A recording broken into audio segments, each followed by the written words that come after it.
Okay, this is example 9.2. Suppose a car of mass 2500 kg was moving at uniform velocity 18 km per hour. What is the work to be done by its engine to increase its velocity to 36 km per hour? As you can see here, we are given two velocities. One will be the initial velocity, 18 km per hour is the initial velocity of the car, and 36 is the final velocity of the car.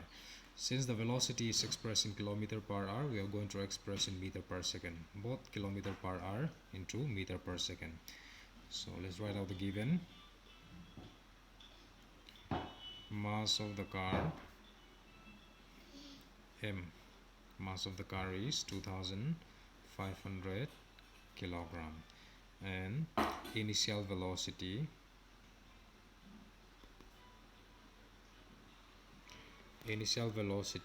u is 18 kilometer per hour. So as I say, we are going to express this in meter per second. Let's convert it. 18 kilometer will be 18 into 1000 meter. Per hour means divided by 1 hour. 1 hour is 60 minutes and 1 minute is 60 seconds. So this one will be in terms of second. Then if we cancel out 0 0 0 0 and 6 1 6 3, then 3 1 3 2, then 2 1 2 5. So the remaining number is 5 meter, and this second if we transfer up per second. That means 18 kilometer per hour is equal to 5 meter per second in terms of meter per second. And also the final velocity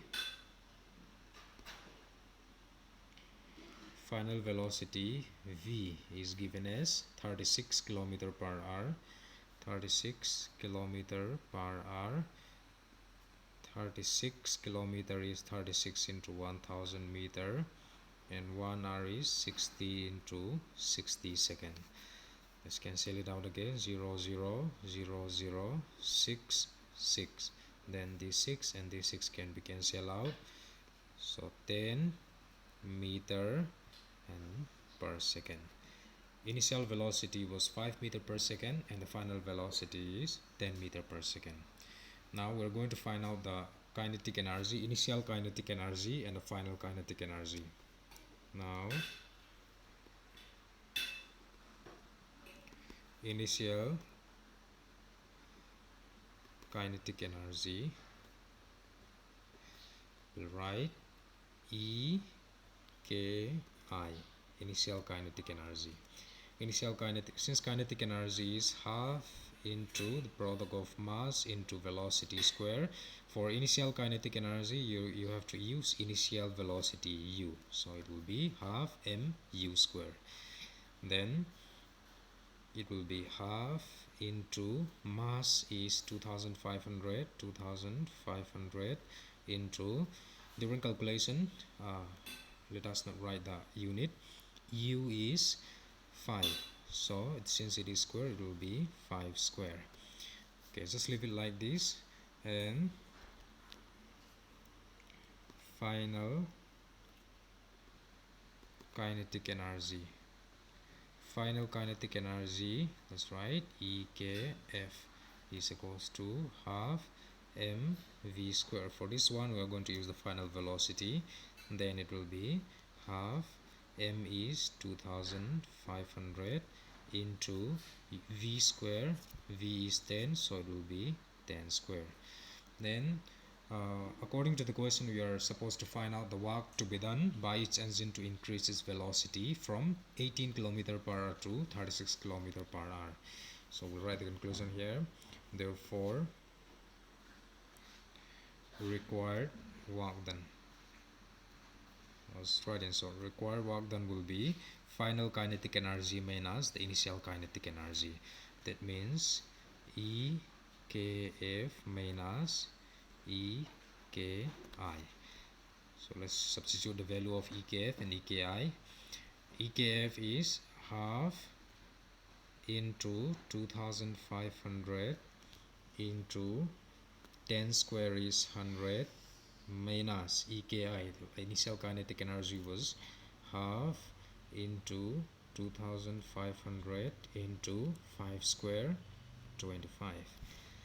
So we'll take common here. That will be equals to, as you can see from this equation, half 2500 can be taken as common, so we're going to take common. Half into 2500, and after taking common, 100 remains and minus 25 remains as well. So we can cancel out 2 and 2500. 2 1 2 2, then 2 5, 1250. So it will be 1250 into 100 minus 25 is 75. So if you multiply these two, 1250 into 75 is 93,750 joules, since the work done is expressed in terms of joules. So this is the required work done to increase its velocity from 18 km per hour to 36 km per hour.